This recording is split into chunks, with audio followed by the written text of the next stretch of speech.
பின்பு தேவன் நோவாவையும் அவன் குமாரனையும் ஆசீர்வதித்து, நீங்கள் பலுகி பெருகி பூமியை நிரப்புங்கள்.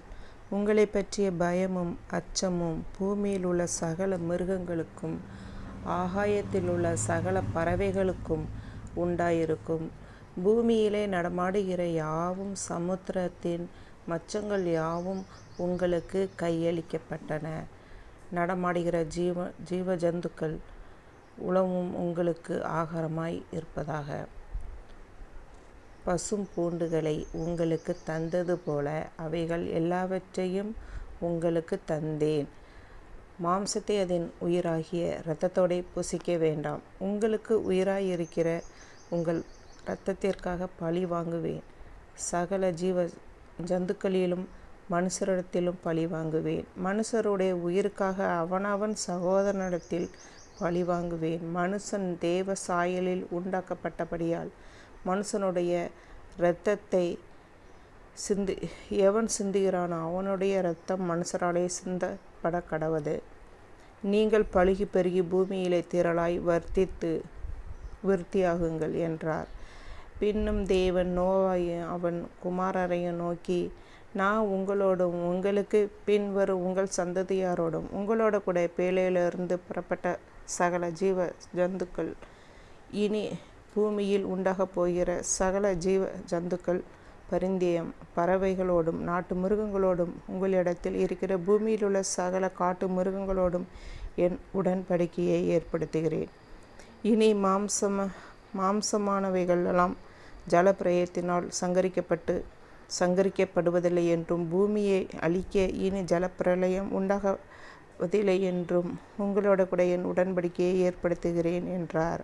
அன்றியும் தேவன், எனக்கு உங்களிடத்தில் இருக்கும் சகல ஜீவ ஜந்துக்களும் நித்திய தலைமுறைகளுக்கென்று நான் செய்கிற உடன்படிக்கையில் அடையாளமாக நான் என் வில்லை மேகத்தில் வைத்தேன்.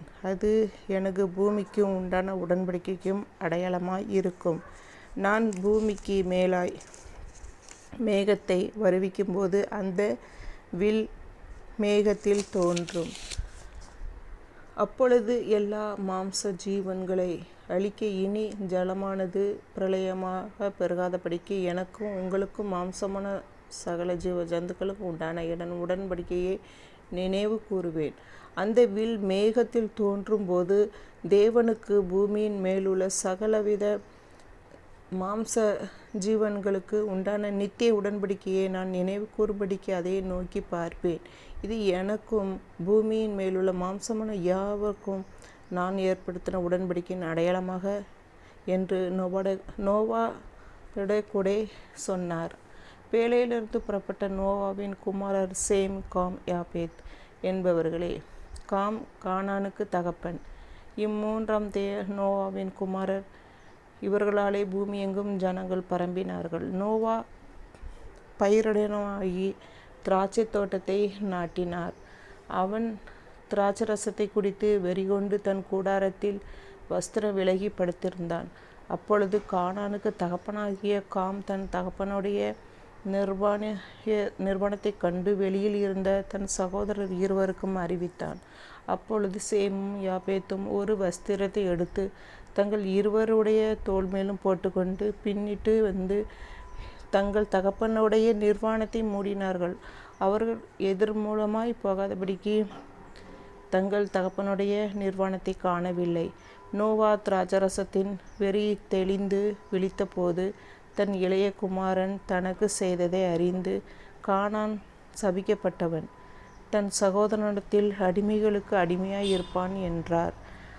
சேமுடைய தேவனாகிய கர்த்தருக்கு ஸ்தோத்திரம் உண்டாவதாக. கானான் அவனுக்கு அடிமையாய் இருப்பான். யாபேத்தை தேவன் விருத்தியாக்குவார். அவன் சேமுடைய கூடாரங்களில் குடியிருப்பான். கானான் அவனுக்கு அடிமையாய் இருப்பான் என்றார். ஜலப்பிரளயத்துக்கு பின் நோவா 350 வருஷம் உயிரோடு இருந்தான். நோவாவின் நாட்களெல்லாம் 950 வருஷம். அவன் மரித்தான். நோவாவின் குமாரராகிய சேம், காம், யாபேத் என்பவர்களின் வம்ச வரலாறு. ஜல பிரளயத்துக்கு பின்பு அவர்களுக்கு குமாரர்கள் பிறந்தார்கள். யாபேத்தின் குமாரர் கோமர், மாகோரு, மாதாய், யாவான், தூபால், மேசேக்கு,